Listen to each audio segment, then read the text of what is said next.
everyone!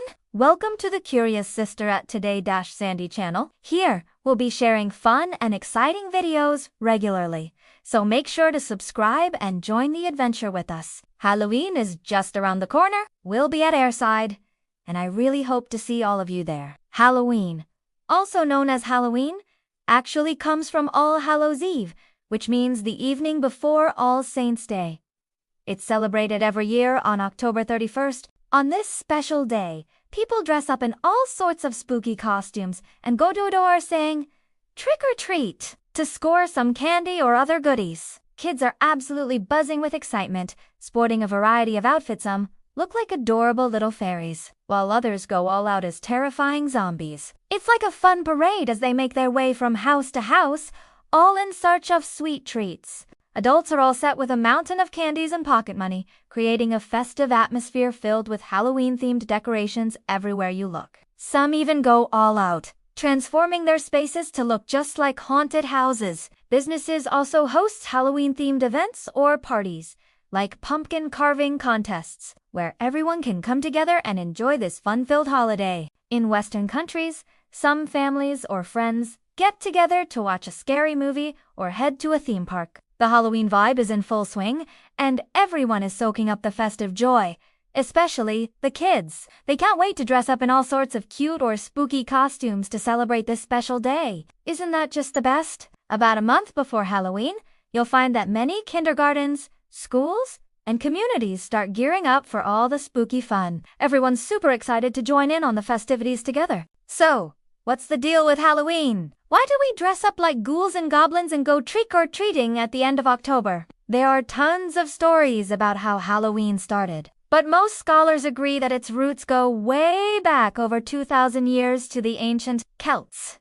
The ancient Celts were a fascinating people who lived in Europe around 800 BC. They formed a coalition of multiple tribes known as Ireland, which is where the modern Republic of Ireland is located today. By around 4500 BC, the ancient Celts began to worship a deity named Samhain, symbolizes death and rebirth, and it's a significant festival for the ancient Celts, marking the end of summer and the beginning of winter. This time is also a mysterious moment when the realms of life and death intersect. The Celts believed that during this time, the gateway between the realms of the living and the dead would open, allowing souls to move freely between both worlds. Every year, at the end of October, they hold a special ceremony to honor the shaman spirits. It's all about driving away evil spirits with bonfires and colorful costumes, remembering those who have passed, and welcoming the new year. To seek protection from mischievous ghosts, they light up a bunch of torches that night, dancing with the flames. It's like a heartfelt plea to the shaman spirits, showing their devotion and respect, hoping for a safe passage through the day. Isn't that just a beautiful way to connect with their traditions? The ancient Celts placed a huge emphasis on divination, believing that it was a time when they could glimpse into the future and see what was in store for them. Good fortune or misfortune? So, on that night, everyone would gather together for a divination ritual, trying to predict whether the coming year would bring bountiful harvests, lessen disasters and illnesses,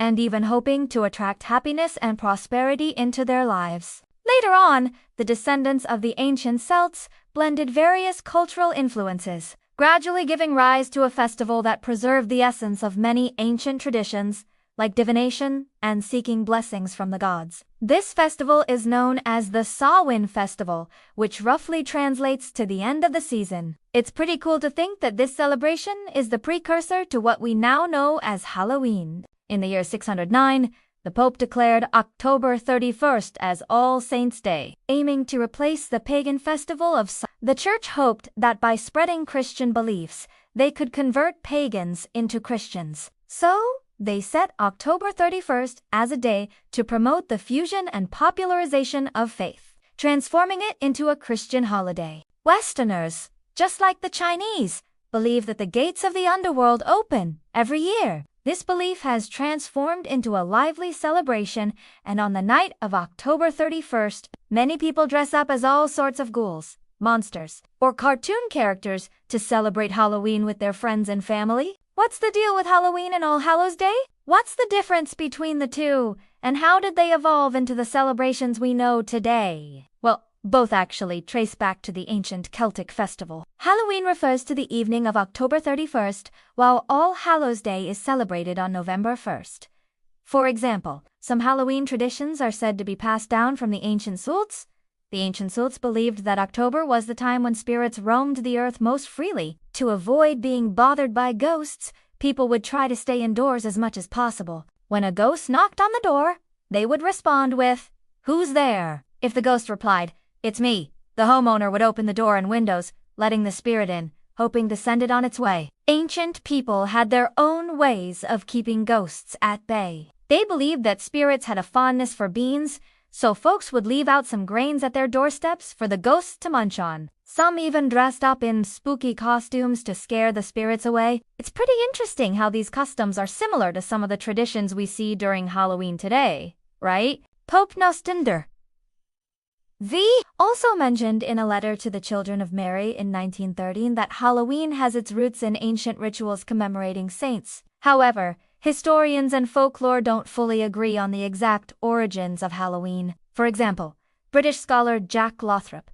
documented the origins of Halloween in his writings, tracing it back to a story from Roman mythology. It is said that when the Roman soldier Theobatus was trapped in Tunisia, a woman named Gahani sneaked through the city walls to bring him food. She stayed by his side until he successfully escaped his predicament. To honor this brave woman, people designated October 31st as Halloween and recognized her as a saint. Jack Lothrop's argument hasn't really gained traction in the academic world, mainly because there's no historical record documenting the deeds of Jenny.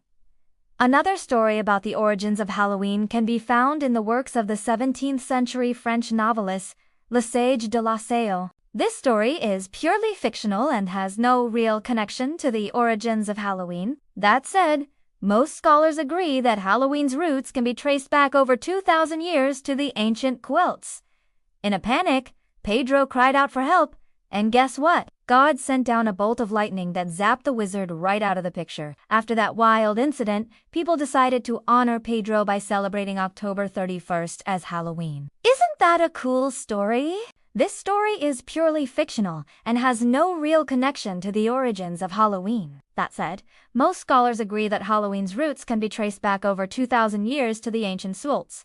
As Christianity spread, the traditions surrounding Halloween began to evolve. Nowadays, Halloween has become one of the major holidays celebrated in many countries and regions. The traditional customs of Halloween mainly include the following points. Halloween jack-o'-lanterns. The Halloween pumpkin lantern, also known as a jack-o'-lantern, has a fascinating legend behind it. It all started with a clever Irish man named Stingy Jack, who was a bit of a trickster. One day, he invited the devil over for a drink, but didn't want to foot the bill, so he convinced the devil to turn himself into money to pay for their drinks. But here's the twist: Jack trapped the devil in a silver cross, preventing him from changing back. Eventually, they struck a deal.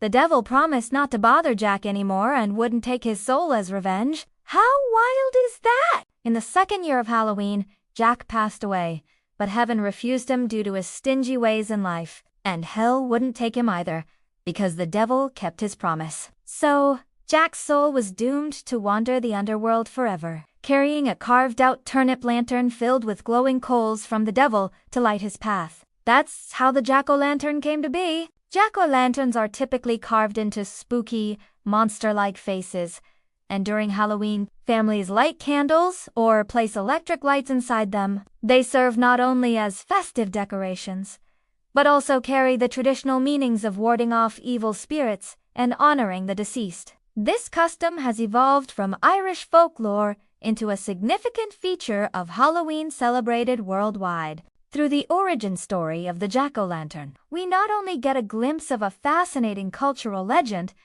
but also understand how Halloween blends religion, folklore, and seasonal celebrations into a significant symbol of modern festivities. Actually, early Brits and Irish folks used turnips to make lanterns, but over time, they switched to pumpkins, and that's when pumpkin lanterns really took off in popularity.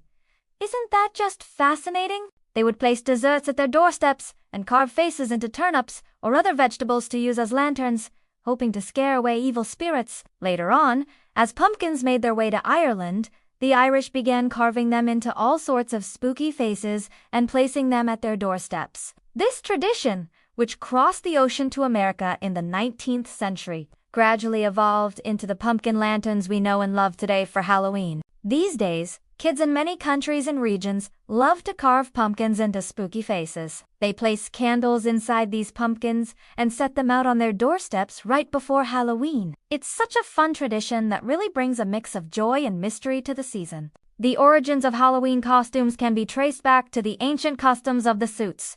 And let me tell you, this tradition is steeped in mystery and magic. There's a fascinating tale about a woman named Blen Burden who lived in Ireland. She was incredibly skilled at making clothes and often shared her creations with those in need. One day, she received a special invitation from the king himself, asking her to craft a unique outfit for him just before Halloween.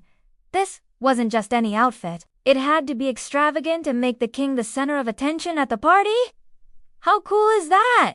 Blen Burden agreed to the king's request, but she wasn't about to create just any ordinary outfit. Instead, she tapped into her incredible weaving skills, blending natural materials like leaves, vines, stones, and mud to craft a stunning dress. When she presented this beautiful creation to the king, he was utterly amazed and couldn't help but ask how she made it. After Blen Burden explained her process in detail, the king, feeling threatened by her cleverness, ultimately ordered her to be thrown into prison. In prison, Blen Burden felt an overwhelming sense of injustice. Tears streamed down her face, instantly freezing into a milky white fortress, capturing the depth of her sorrow and resilience in that moment. As people learned about her plight, they gathered outside the prison, eager to stand up for her and seek justice. The king, seeing this, hurriedly tried to escape. But no matter where he ran, Blen Burden's tears transformed into golden peaks and emerald hills, a beautiful symbol of her unyielding spirit. In the end, the king, desperate and on his knees, begged for her forgiveness. Blen Burden, however, demanded that he stab her with his sword, claiming that only then could she be reborn. As she transformed into a stunning woman, she turned to the king and said, "Every year at the end of October, she takes on the form of various animals to remind people to treat these creatures kindly, or else they might face some serious misfortune." From that point on, the nights of late October became known as Halloween. People started mimicking her costume and offering food to animals, and this tradition evolved into the Halloween costume culture we know today. Nowadays, kids in many countries and regions don all sorts of spooky outfits on Halloween Eve, going door to door saying, "Trick or treat." They revel in the fun and surprises this festive occasion brings. Halloween costume, inspiration, recommendations. Classic horror. Here are some classic looks. Think witches, vampires, skeletons, zombies, mummies, and ghost brides. They're not just convenient but timeless. When you pair them with the right makeup and accessories, it really amps up the spooky vibe. Popular film and TV characters like Harry Potter, The Mask, Harley Quinn, Maleficent, and Scarlet Witch are super loved by young people. They're packed with rich stories and are easily recognizable, right? Popular anime and cartoons feature characters like No-Face, the Smurfs, Barbie, Alice in a long-sleeved maid outfit, and Wednesday from Wednesday. They perfectly blend cuteness with a sense of style, don't you think? Creative role-playing. Characters like the Statue of Liberty, Poison Ivy, Cupid, Little Red Riding Hood, Mermaid, and Devil designs are perfect for players who love unique costumes. Family children's costumes, brightly colored and comfortable outfits like Pirate Captain, Pumpkin Princess, and Magical Witch are perfect for Halloween family parties. Here are some Halloween costume inspiration ideas. Who are you planning to dress up as this year? 3. Halloween treats. It's all about those adorable snacks and candies in all sorts of cute shapes. These days, businesses in many countries are whipping up all sorts of adorable snacks and candies just for kids. And honestly, it's such a fun sight. You've got your classics like chocolate, candy, lollipops, cakes, cookies, and even fruits like apples and oranges, making Halloween extra sweet for the little ones. Isn't that just delightful? Of course, Halloween treats can vary a lot depending on where you are in the world. For example, in the United States, aside from chocolates, candies, lollipops, cakes, cookies, apples, and oranges. People also prepare popcorn, caramel apples, candy corn, and pumpkin pie, which are simply in Mexico. Folks get ready with sugar skulls made from Mexican corn dough, which are used as decorations or treats for the Day of the Dead. Sushi, unique and special foods. Meanwhile, in Germany, people whip up marzipan, gingerbread cookies, and sweet biscuits that really capture the festive spirit, making you feel the warmth of the holiday season. 4. Halloween activities. Halloween activities mainly revolve around various spooky-themed events. Nowadays, schools, businesses, and community groups in many countries and regions host all sorts of ghostly celebrations, like pumpkin carving contests, Halloween parties, themed sports events, movie screenings, and artistic performances. In recent years, as Halloween has gained popularity, more and more amusement parks and attractions are also organizing Halloween-themed events, such as haunted houses and parades, allowing everyone to enjoy this festival filled with surprises and fun. Halloween is one of those holidays that really stands out around the world. It's not just about thinking of death, it's also a celebration of our hopes for a beautiful life. So, I really hope everyone gets to soak up all the joy and excitement that comes with Halloween. If you're into this topic, drop a comment below and let me know. If you enjoyed this video, don't forget to give it a thumbs up, leave a comment, share it, and subscribe to my channel. Can't wait to see you next time, and make sure to hit that notification bell so you won't miss any new videos. Wishing you all a fantastic day and a super fun Halloween!